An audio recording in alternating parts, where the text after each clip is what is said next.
ನಮಸ್ಕಾರ ವೀಕ್ಷಕರೇ, ನ್ಯಾಷನಲ್ ಟಿವಿಗೆ ಸ್ವಾಗತ. ನಾನು ಸ್ವಾತಿ ಸಾಲ್ಯನ್. ಧರ್ಮಸ್ಥಳ ಪ್ರಕರಣದಲ್ಲಿ ಬಂಧಿತನಾಗಿದ್ದ ಮಾಸ್ಕ್ ಮ್ಯಾನ್ ಚಿನ್ನಯ್ಯ ಜೈಲಿನಿಂದ ಬಿಡುಗಡೆಯಾದ ತಕ್ಷಣವೇ ವರಸೆಯನ್ನ ಬದಲಿಸಿದ್ದಾನೆ. ತನ್ನ ಹಾಗೂ ಪತ್ನಿಯ ಜೀವಕ್ಕೆ ಅಪಾಯವಿದೆ ಎಂದು ಆರೋಪಿಸಿ ಮಹೇಶ್ ತಿಮರೊಡಿ ಸೇರಿ 5 ಹೋರಾಟಗಾರರ ವಿರುದ್ಧ ಜೀವ ಬೆದರಿಕೆ ದೂರು ದಾಖಲಿಸಿದ್ದಾನೆ. ಪೊಲೀಸರು ದೂರನ್ನ ಸ್ವೀಕರಿಸಿ ತನಿಖೆ ಆರಂಭಿಸಿದ್ದಾರೆ.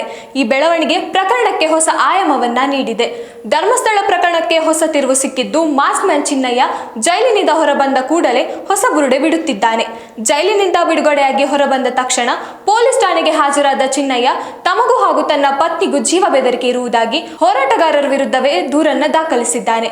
ಮಹೇಶ್ ತಿಮರೊಡಿ ಸೇರಿ 5 ವಿರುದ್ಧವೇ ದೂರು. ಹೌದು, ಬುರುಡೆ ಪ್ರಕರಣದಲ್ಲಿ 4 ತಿಂಗಳಿಂದ ಶಿವಮೊಗ್ಗ ಜಿಲ್ಲೆಯಲ್ಲಿರುವ ಚಿನ್ನಯ್ಯನಿಗೆ ನವೆಂಬರ್ 24ರಂದು ಜಾಮೀನು ಸಿಕ್ಕಿತ್ತು.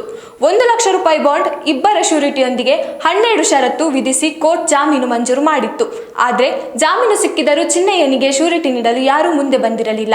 ಇದೀಗ ಜಾಮೀನಿನಿಂದ ಹೊರಬಂದಿರುವ ಮಾಸ್ಕ್ ಮ್ಯಾನ್ ಮಹೇಶ್ ತಿಮರೊಡಿ, ಗಿರೀಶ್ ಮಟ್ಟಣ್ಣವರ್, ವಿಠಲ್ ಗೌಡ, ಜಯಂತ್ ಹಾಗೂ ಸಮೀರ್ ಎಂಡಿ ವಿರುದ್ಧವೇ ದೂರನ್ನ ದಾಖಲಿಸಿದ್ದಾನೆ. ಇವರ ವಿರುದ್ಧ ಜೀವ ಬೆದರಿಕೆ ಇದೆ ಎಂದು ದೂರನ್ನ ದಾಖಲಿಸಿದ್ದಾನೆ.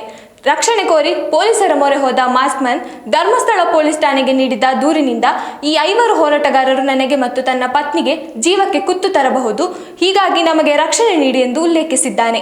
ಈ ಬಗ್ಗೆ ಧರ್ಮಸ್ಥಳ ಪೊಲೀಸರು ಬೆಳ್ತಂಗಡಿ ಠಾಣೆಯಲ್ಲಿ ಮನವಿ ಸಲ್ಲಿಸಲು ಸೂಚಿಸಿದ್ದು, ಅದರಂತೆ ಬೆಳ್ತಂಗಡಿ ಪೊಲೀಸ್ ಠಾಣೆಯಲ್ಲಿ ದೂರನ್ನ ದಾಖಲಾಗಿದೆ. ದೂರನ್ನ ಸ್ವೀಕರಿಸಿರುವ ಪೊಲೀಸರು ಮುಂದಿನ ತನಿಖೆ ಕೈಗೊಂಡಿದ್ದಾರೆ. ಸೌಜನ್ಯ ಪ್ರಕರಣಕ್ಕೆ ಮತ್ತೊಂದು ಟ್ವಿಸ್ಟ್ ಸಿಕ್ಕಿದಂತಾಗಿದೆ. ಇನ್ನಷ್ಟು ವಿಷಯಕ್ಕಾಗಿ ನೋಡ್ತಾ ಇರಿ ನ್ಯಾಷನಲ್ ಟಿವಿ. ಧನ್ಯವಾದಗಳು.